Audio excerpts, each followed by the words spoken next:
Nearly 2 weeks ago, a train loaded with several hundred tons of aid left Ankara for Afghanistan. Dubbed the Goodness Train, it traveled more than 4,000 kilometers through Iran and Turkmenistan before arriving in Herat in Afghanistan's northwest. Several Turkish aid agencies will help distribute the food and medical supplies across the country. Afghanistan, which has faced critical shortages since the U.S.'s chaotic withdrawal back in August, was facing even greater challenges as winter set in. Nearly 13 million Afghan children are in need of assistance. The Turkish Red Crescent, which has been distributing aid in the country, called for the world to mobilize to help Afghanistan. The UN warns that half of the country faces acute hunger, saying more than $4 billion is needed to avert a catastrophe. After the Taliban's takeover last August, the U.S. reimposed sanctions, cutting off most of Afghanistan's lifelines to the world. Although some assistance has trickled in, aid groups warn it isn't enough to meet the country's needs. And to discuss the situation in Afghanistan, I'm joined now from Ankara by Alper Küçük. He is the Deputy Director General at the Turkish Red Crescent, and from Geneva, Torek Farhadi. He is a political analyst and a former advisor to the Afghan government. Gentlemen, welcome to Straight Talk. It's good to have you on the program. Alper, you've just returned from Afghanistan. What could you tell us about the latest situation in the country? How are Afghans faring with the economic and social hardships, especially now that winter has set in? Thank you, Aisha. Yes, I just came back from Afghanistan yesterday with mixed feelings, to be honest with you, but more importantly, significant concerns about the humanitarian situation there, but also hopes that I have seen in the eyes and the words of Afghan people also still stands. So we spoke with a lot of people, most importantly with the people of Afghanistan, women, children, men. We had discussions with all of them. What the key message I heard was that they want to stand up. For decades of humanitarian aid dependency, conflicts, and challenges, they still have the hope to stand up. That's what we heard. Mm-hmm. And Afghan people want a peaceful life at home, nowhere else. They want to stay home. They want a peaceful life in their own country. As we all hear, I've seen firsthand the economic challenges that creates in the country, the economic free fall, as we call. Yes. And the worst drought of the last 3 decades are the most challenges that the Afghan people faces these days. Yes. So, Torek, Afghanistan's aid-dependent economy was already on the edge when the Taliban seized power in mid-August amid chaotic withdrawal of the U.S. troops. Then came the U.S. sanctions again. And how have these sanctions and freezing of Afghan assets helped fuel Afghanistan's humanitarian crisis, and how is it going to move forward?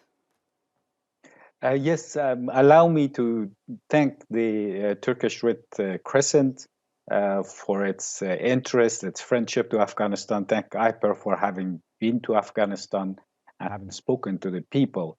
A train arrived yesterday in Herat from Turkey with tons of material from Turkey as aid to the people who really need it. We appreciate it. We appreciate that Turkey is on the side of the people of Afghanistan at this time of need. Yes, the economy was aid dependent because US and NATO countries had a lot of money over the 20 years. They had flooded the economy with aid, basically. Mm-hmm. And it had masked the fact that fundamental work was not done really to help the youth find jobs, to start small businesses that could withstand this kind of a change when the aid was suddenly cut off when the US and NATO countries left.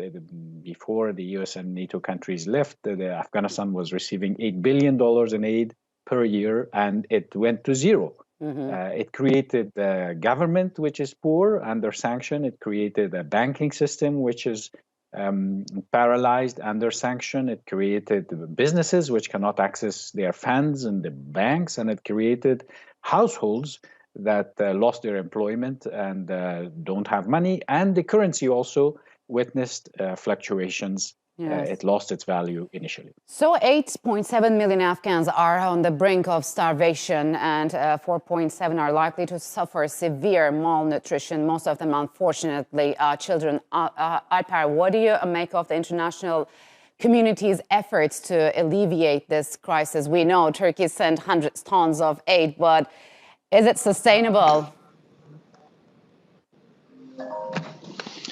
Of course, the impact of humanitarian assistance will be limited unless we see normalization in the country. What we have seen is a worsening situation there because of the non-normal economy and a country, basically. Humanitarians are trying their best. Red Cross and Red Crescent Movement, United Nations agencies, NGOs, we will continue to do that. But unless we see the normalization back in the country, it will only worsen in coming weeks and months as we see in front of us. And the winter conditions are having a heavy impact on families. We see significantly worsening negative coping mechanisms. We see families burning their furniture and clothes to warm up. We see fathers through the night waiting until the morning to make sure that their children are not freezing to death. These negative coping mechanisms are worsening. And unless, as I said, we see economic developments, unless we are supported by development actors, the impact we will have is only to make people survive. And we will see more negative coping mechanisms in summer. Maybe people will be left with more difficult choices to stay or try to go to more hopes to those difficult journeys. They will have to make those very difficult choices. Yeah, so Tariq, maybe Alper had witnessed this, but Taliban's acting foreign minister, Amir Khan Muttaqi, has said they have the basic goods in Afghanistan and sending aid is expensive for Turkey. So instead, he was suggesting that Turkey send money instead of sending or shipping goods. What's your take on that? Aren't they happy? And can the Taliban be trusted with hard currency? Well, what Turkey has sent is very much appreciated. You can see that people need it. Cash, of course, is the most effective way to help people, but it's not possible. There are sanctions. The Taliban also have to show flexibility to at least make the central bank of Afghanistan non-political so that countries can help, businesses can transfer funds.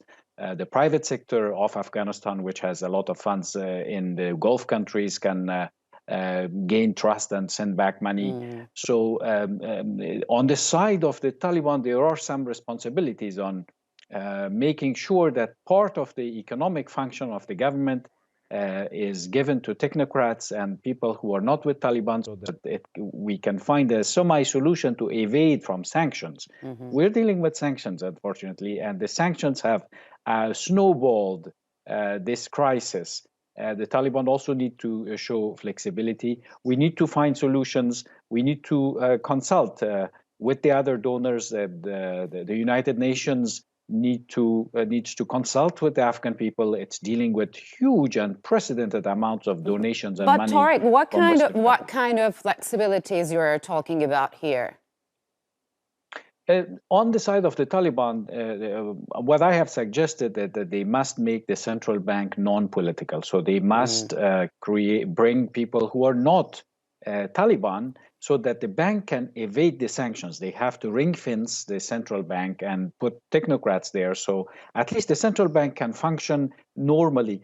A state needs to function in order to be able to help its people efficiently. Agencies cannot get everywhere. It cannot, under sanctions, they cannot really transfer liquidities. Their own banks will get into trouble. So we almost have to go to Afghanistan to explain to Mr. Muttaqi that for people helping with cash, for other countries is risky. They get in trouble. So they need to understand that their part of the game is that they have to make the central bank non-political so that technocrats can use it as a trust fund so that agencies, others can also transfer funds. It's easier, yes. So, but it's important that goods arrive from Turkey because people need to see that the Turkish people are standing next to the people of Afghanistan. So that I'm very happy with and thankful with. yes. Certainly. So maybe this is for the civilians, but Alper, talk to us about your impressions when you met the Taliban leadership. What kind of impressions you got here? And are they happy, or these aid flow is kind of exposing their weaknesses to, govern and provide for its people? I think they have a fair and balanced approach. I have been in that dialogue that was suggesting a preference towards cash. That was more about how we prefer in our response as well, to buy from local market. That was the message we heard. But a full appreciation together with that is, given the challenges in front of us in money liquidity to Afghanistan now, in-kind donations like we do with this kindness train is very much welcomed. And the other one was to buy from local market. And we always prefer to do that when conditions allow. That's why the resumption of the functions of the Central Bank of Afghanistan and the liquidity will be important. But the kindness train, the first one, as you also said, arrived yesterday. The second train is being loaded now. It's a complete collective solidarity of Turkish people. Yes. With the leadership of the government of Turkey, supported by a lot of NGOs. And this is what we do always, hand in hand. When it's Somalia, when it's Yemen, we get together and we respond collectively. But Tarek, why the Taliban haven't been able to keep its primary promises to the international community? Isn't there a unified stance among the decision makers, and what do you think, what's holding them back? Certainly, amongst the Taliban, there are people who understand the problematics, and that those that don't really want to admit the problematics is that the inclusion of some individuals in the government has caused the sanctions. Yeah. So perhaps they can stay in the security sector, but because the Taliban right now are needed to keep the security sector together, otherwise there would be unfortunately chaos in Afghanistan. But the economic sector, especially the central bank, needs to be ring-fenced and become a non-political place so that donors, private businesses, NGOs can utilize it. One of the problems we ran into is the UN is saying it has US dollars in Afghanistan, but it cannot convert it to Afghani.